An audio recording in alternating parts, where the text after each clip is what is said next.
Hello everyone, इस video हम देखते हैं परफेक्ट नंबर क्या होता है और परफेक्ट नंबर की प्रोग्रामिंग देखते हैं। तो परफेक्ट नंबर बहुत ही सिंपल नंबर होते हैं। जैसे क्या होता है कि जनरली अगर हम बात करते हैं कि हमारा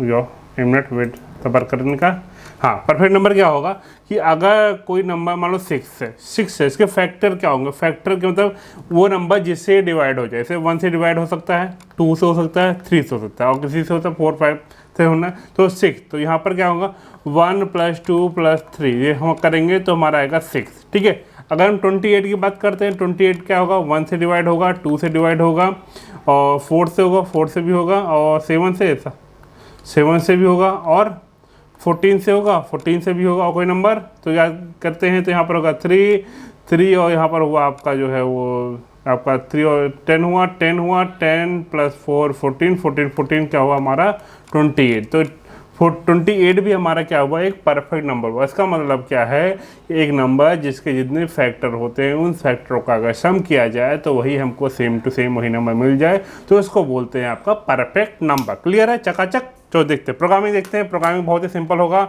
तो यहाँ प्रोग्रामिंग जो किया जाएगा वो क्या है, देखते हैं कहाँ गया प्रोग्रामिंग।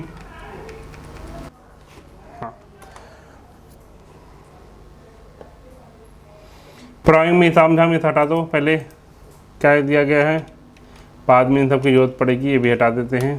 ठीक है।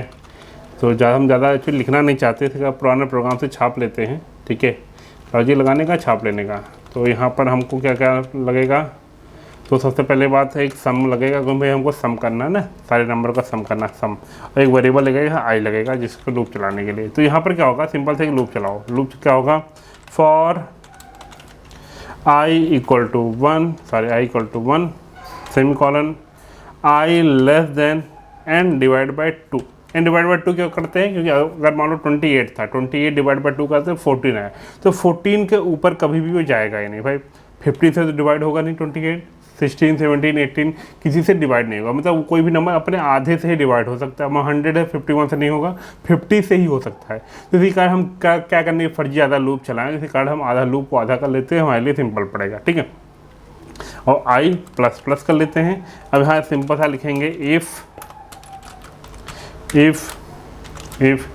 n mod i = 0।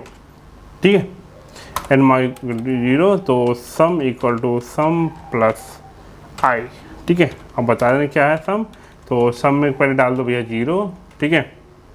तो लॉजिक क्या समझो पहले, और यहाँ पर हम क्या करेंगे, पहले लिख दो वेट सबर करने का = n। ठीक है, अगर ये है तो ये परफेक्ट नंबर है, अदरवाइज नहीं है। Perfect number, otherwise not perfect number, not correct number. ठीक है, देखने का, समझने का। तो यहाँ पर हमने 3 वेरिएबल लिया है। एक n हमारा जो वैल्यू इंटीजर वैल्यू लेने के लिए, सम में हमको जो है सारे फैक्टर को सम करने के लिए, i हमारा जो लूप के लिए है। तो हमारा यहाँ पर लूप चलाए हैं 1 से लेकर के n डिवाइड बाई 2, मतलब मान लो हम जो 28 लिए, 28 का आधा करेंगे तो 14 तक ही लूप चलेगा। तो सबसे पहली बात क्या है यहाँ पर कि n mod i करेंगे। n mod i मतलब क्या हुआ कि n हमारा 28 है, 28 mod i करेंगे तो 1 से डिवाइड हो रहा है, अगर डिवाइड रिमाइंडर 0 दे रहा है तो उसको ऐड कर ले। तो भाई अभी 1 से तो भाई सब डिवाइड हो जाते हैं।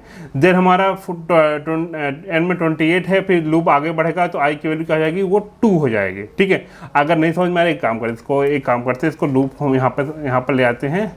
ठीक है, इसको यहाँ पर समझाते हैं। ठीक, हमारा लूप जो था वो क्या है, तो यहाँ पर क्या हुआ, i की वैल्यू सबसे पहले क्या है, i की वैल्यू है 1। ठीक है। तो n में क्या पड़ा हुआ है, n में क्या पड़ा हुआ है, 28 पड़ा हुआ, और सम यहाँ देख लेते हैं सम। ठीक है। तो i की वैल्यू है सबसे पहले 1, तो 28 भाई 1 तो सबको डिवाइड करता है, इसका मतलब रिमाइंडर तो 0 आएगा ही आएगा। तो जैसे 0 आए तो सम में पड़ा हुआ 0 + 1 करेंगे तो ये आ जाएगा हमारा वो 1। ठीक है। नेक्स्ट टाइम फिर से लूप ऊपर चलेगा तो i की वैल्यू ++ होगी, इसकी वैल्यू होगी 2। अब 2 से क्या, n हमारा 28 है, क्या n 28 mod 2, क्या रिमाइंडर 0 दे रहा है, बिल्कुल दे रहा है, 0 दे रहा है। इसका मतलब क्या है, फिर से ऐड करो तो सब में पड़ा 1 + i की वैल्यू क्या है 2 है, तो 2 है तो इसका होगी 3 होगी। देन इसकी वैल्यू होगी i ++ की वैल्यू होगी 3। ठीक है 3 होगी तो 3 से क्या डिवाइड होगा, 3 से क्या रिमाइंडर 0 देगा भाई, 28 3 से डिवाइड होकर रिमाइंडर 0 नहीं देगा, इसका मतलब है करने हो गई फॉल्स। फिर से ये वापस जाएगा, वापस जाएगी, इसकी वैल्यू होगी 4 28 mod 4 करेंगे, रिमाइंडर क्या 0 देगा, 0 दोगे, इसका मतलब है 3 + 4 हो जाएगा, ये हो जाएगा 7। क्लियर है। जब इसकी वैल्यू होगी 5 से डिवाइड होगा 28 नहीं होगा, ठीक है 6 से नहीं होगा, 7 से होगा, तो 7 + 7 करेंगे तो होगा 14। क्लियर है। देन 8 से नहीं होगा, तो इस तरह से करते करते ये होगा 14 भाई, 9 से भी नहीं होगा, सब 14 से होगा, 14 से डिवाइड होगा तो रिमाइंडर 0 देगा, तो यहाँ 14 + 14 करेंगे आएगा 28। ठीक है 28।